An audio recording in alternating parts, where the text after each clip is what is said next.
Beautiful morning in Bangkok. I'm going to take my GSX-R750 for a ride to work. This is a K7, more or less standard. It's got a K&N filter, Akrapovic end can, 11,500 kilometers. And usually I would not ride this to work. This is my bike for best. Up country in the hills and the beautiful views that Thailand has to offer, and some beautiful back roads. But I did a video on my GSX-S riding to work, so this is riding my GSX-R to work, and you can see then the difference between the two bikes, and there's a big difference between them. Let's go. Like I say, I usually would not be riding this bike to work. Let me just get the GoPro fixed. Okay, I just had a slight hiccup with my GoPro. I'm not too sure as to how much was picked up before the problem, but I'll repeat some of the important things that I said, which is this motorbike is very different to the GSX-S.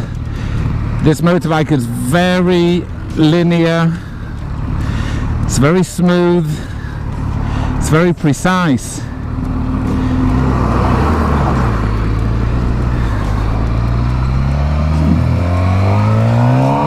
But it's the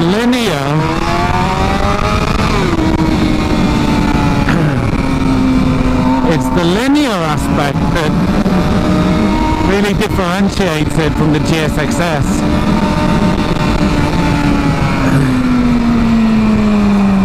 This bike builds up very smoothly, very predictively towards its peak power, towards the top end. The speed, acceleration is linear. The sounds from the exhaust and the engine are very linear. Here's an example.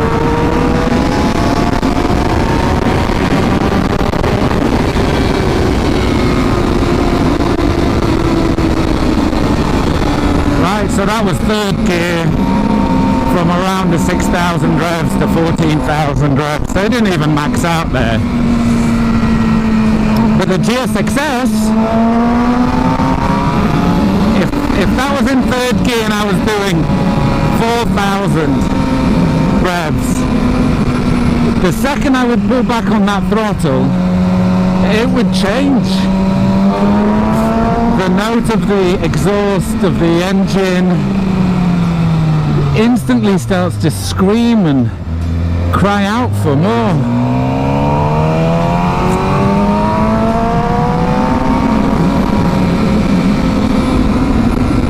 So that's the main difference. I feel like on the GSX-S it's wanting you to push it to its limits, and you can reach those limits. Those limits are more accessible more of the time. This bike, it's not demanding of you to reach the limits. It's happy to cruise. My wife, as an example, she wants only this bike when we go on a day out. The gear change, I can change the gear without her noticing. I can accelerate and brake smoothly without it jerking. And the GSX-S is not, you can't do that on the GSX-S. It's very rough and rugged.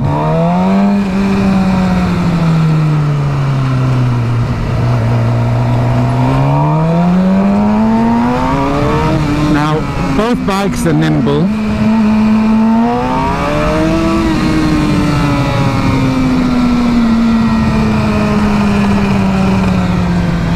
I'd say in heavy traffic the GSX-S is more maneuverable, but this does just fine. On this I can fit into through tighter gaps, so this does have an advantage over the GSX-S.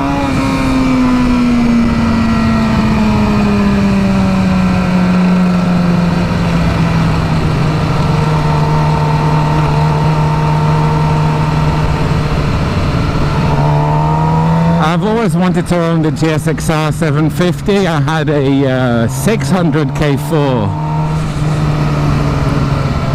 That was the last Suzuki that I had, and that was back in the day when the K4 first came out. And I always craved over the 750. The following, the K6, K7, this model, when that came out, I thought it was the most beautiful bike, but you had the R6. It came out completely different, completely funky, and everyone seemed to crave over the R6, and I didn't get it. Usability, the Jigsaw's much better.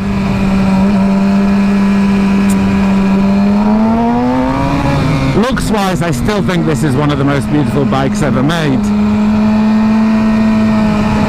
So old, but looks still very modern. And it's just the cliche. It's nimble like a 600, but got the go of 1,000 more or less, and it's like the perfect bike for daily enjoyment. Not that I use mine daily, but I think a lot of people would.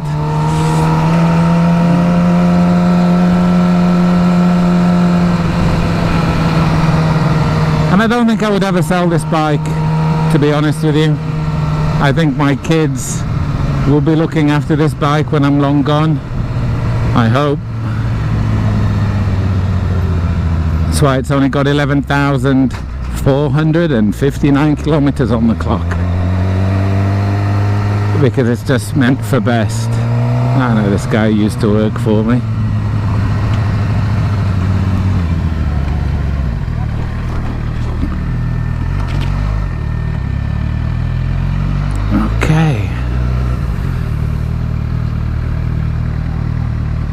He shouldn't be parked here, it doesn't matter. It's okay.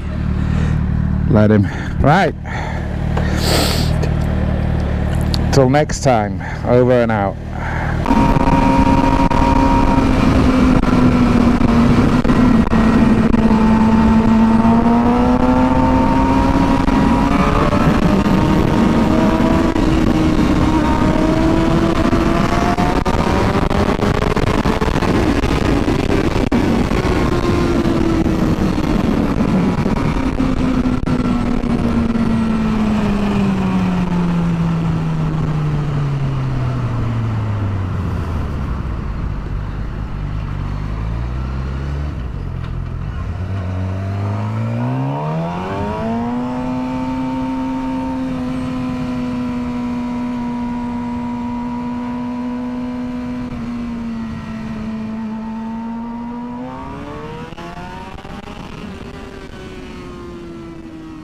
Love it.